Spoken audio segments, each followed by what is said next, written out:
हर माह के शुक्ल और कृष्ण पक्ष की त्रयोदशी तिथि को प्रदोष तिथि का व्रत किया जाता है। प्रदोष व्रत की तिथि जब मंगलवार को आती है तब उसे भौम प्रदोष व्रत के नाम से जाना जाता है। भौम प्रदोष व्रत में कथा सुनना व कहना बहुत पुण्यदायी माना जाता है और इस कथा से पूजा भी पूरी होती है।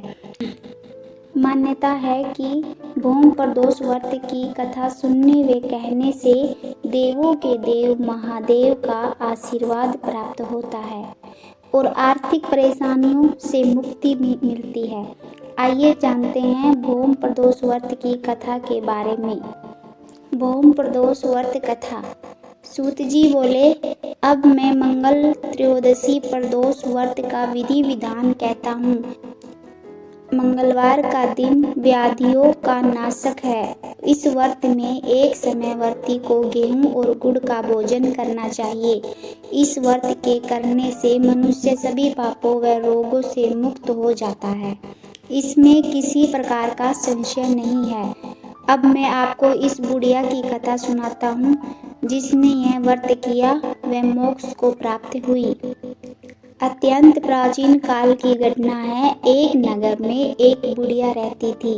उसके मंगलिया नाम का एक पुत्र था। वृद्धा को हनुमान जी पर बड़ी श्रद्धा थी। वह प्रत्येक मंगलवार को हनुमान जी का व्रत रखकर यथाविधि उनका भोग लगाती थी। इसके अलावा मंगलवार को एक न तो घर लिपती थी और न ही मिट्टी खोदती थी। इसी प्रकार से व्रत रखते हुए जब उसे काफी दिन बीत गए तो हनुमान जी ने सोचा कि चलो आज इस वृद्धा की श्रद्धा की परीक्षा करें। वे साधु का वेश बनाकर उसके द्वार पर जा पहुँचे और पुकारा, है कोई हनुमान का भगत जो हमारी इच्छा पूरी करे। वृद्धा ने यह पुकार सुनी तो बाहर आई और महाराज क्या आज्ञा है। साधु वेशधारी हनुमान जी बोले कि मैं बहुत भूखा हूँ, भोजन करूँगा, तू थोड़ी सी जमीन लीप दे। वृद्धा बड़ी दुविधा में पड़ गई। अंत में हाथ जोड़कर प्रार्थना की, हे महाराज, लीपने और मिट्टी खोदने के अतिरिक्त जो काम आप कहें वह मैं करने को तैयार हूँ। साधु ने 3 बार परीक्षा करने के बाद कहा, तू अपने बेटे को बुला, मैं उसे औंधा लिटाकर उसकी पीठ पर आग जलाकर भोजन बनाऊंगा। वृद्धा ने सुना तो पैरों तले की धरती खिसक गई, मगर वह वचन हार चुकी थी। उसने मंगलिया को पुकार कर साधु महाराज के हवाले कर दिया, मगर साधु ऐसे ही मानने वाले न थे। उन्होंने वृद्धा के हाथों से ही मंगलिया को औंधा लिटाकर उसकी पीठ पर आग जलवाई।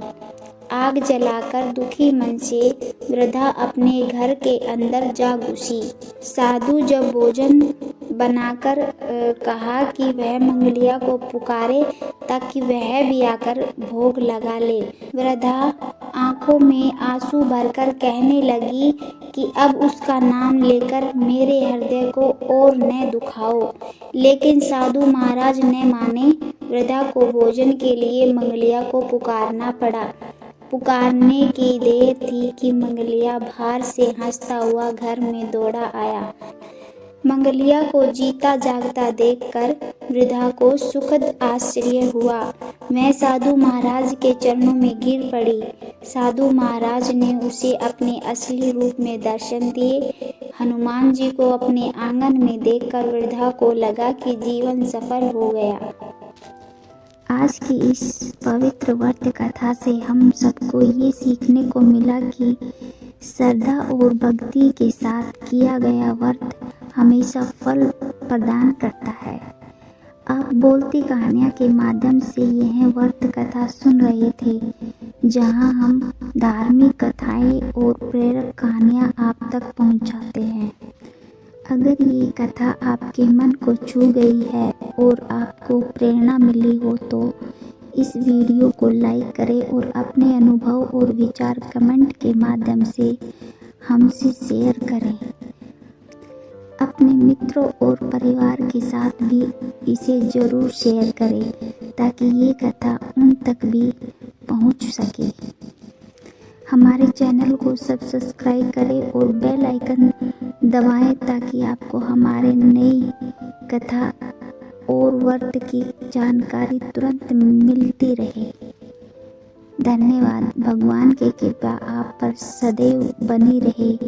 मिलते हैं अगली पवित्र कथा में। तब तक श्रद्धा और भक्ति के दीप जलाते रहिए। जय श्रीमन नारायण।